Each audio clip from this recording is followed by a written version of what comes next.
কিমান প্ৰতিভা আছে মোৰ মাজত। আচলতে মই যিখিনি জানো বা যিখিনি মই কৰ্ম সেইখিনিহে কৰি যাওঁ। যদি মোক অকণমান টেলেণ্ট দেখা পাইছে, সেয়া মোৰ আশীৰ্বাদ বুলিয়ে মই ক'ব লাগিব। কাৰণ মই প্ৰতিদিনে মোৰ দায়িত্ব আৰু কৰ্তব্যখিনিহে কৰি যাওঁ, আৰু যি ভাল পাওঁ কাম সেইবোৰহে মই কৰি যাওঁ, আৰু কৰি ভাল পোৱা কামবিলাক সদায় কৰিবলৈ চেষ্টা কৰোঁ। অকল ভিডিঅ' বুলিয়ে নহয়, মই জীৱনত যথেষ্ট কাম কৰিছোঁ। সমাজৰ হওক, যথেষ্ট সামাজিক কামেই বেছি ছ'চিয়েল ছাৰ্ভিচে কৰি আহিছোঁ। সেইকাৰণে কওঁ। আৰু তাতে যদি কোনোবাই দেখা পাইছে, হয়তো আনৰ প্ৰতিভাবিলাক সকলোৱে মুখৰ আগত কৈ নিদিয়ে। যিবিলাকে নিস্বাৰ্থভাৱে আমাক ভাল পায়, সেইসকল ব্যক্তিয়ে আচলতে আমাক ক'ব পাৰে এনেকুৱা কিছুমান শব্দ, এনেকুৱা কিছুমান প্ৰশংসা থাকিব লাগিব। কাৰণ ভিৰৰ মাজত হেৰাই গ'লে হয়তো কোনোবাখিনি মই নোহোৱা হৈ যাম।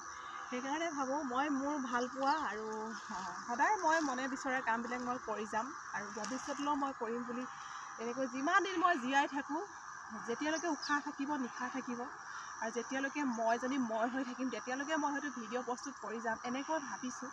বাকী মই ফললৈ আশা নকৰোঁ। মই কি পাইছোঁ, কিমানখিনি মই সফলতা পাইছোঁ, কিমানখিনি মই বিফলতা পাইছোঁ, মই সেইখিনিলৈ আশা নকৰোঁ। কাৰণ বিফলতা মানুহৰ জীৱনত থাকিবই, নহয় জানো বাৰু?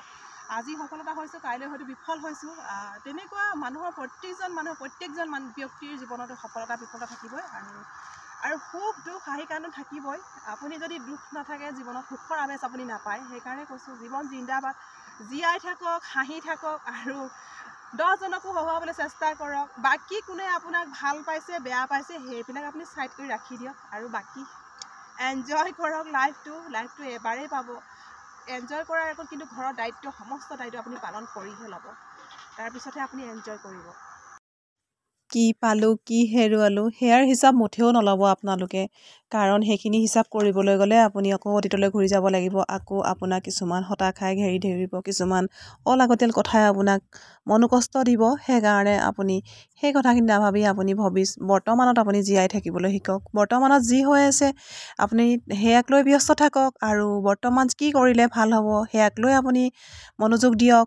এনেকুৱা কৰিলে আপোনাৰ জীৱনটো খুব সুন্দৰ হৈ উঠিব, আৰু বৰ্তমানো আপোনাৰ ভাল হৈ উঠিব। বৰ্তমান ভালেই, ভৱিষ্যত ভাল, নহয় জানো বাৰু? এনেই অবাবত বহি সময় নষ্ট কৰি থকাতকৈ ভিডিঅ' এটা প্ৰস্তুত কৰি অথবা গান এটা গুণগুণাই আপুনি তেনেকৈও দি থাকিব পাৰে, নহয় জানো বাৰু? এনেই আনৰ কথা পৰচৰ্চা বা আনক লৈ সময় নষ্ট কৰি থকাতকৈ আপুনি বৰ্তমান যিটো ছ'চিয়েল মিডিয়া, তাতে আপুনি ব্যস্ত থাকিব পাৰে, নহয় জানো বাৰু? কাৰণ এতিয়া সকলো নাৰী বহি থকা নাই।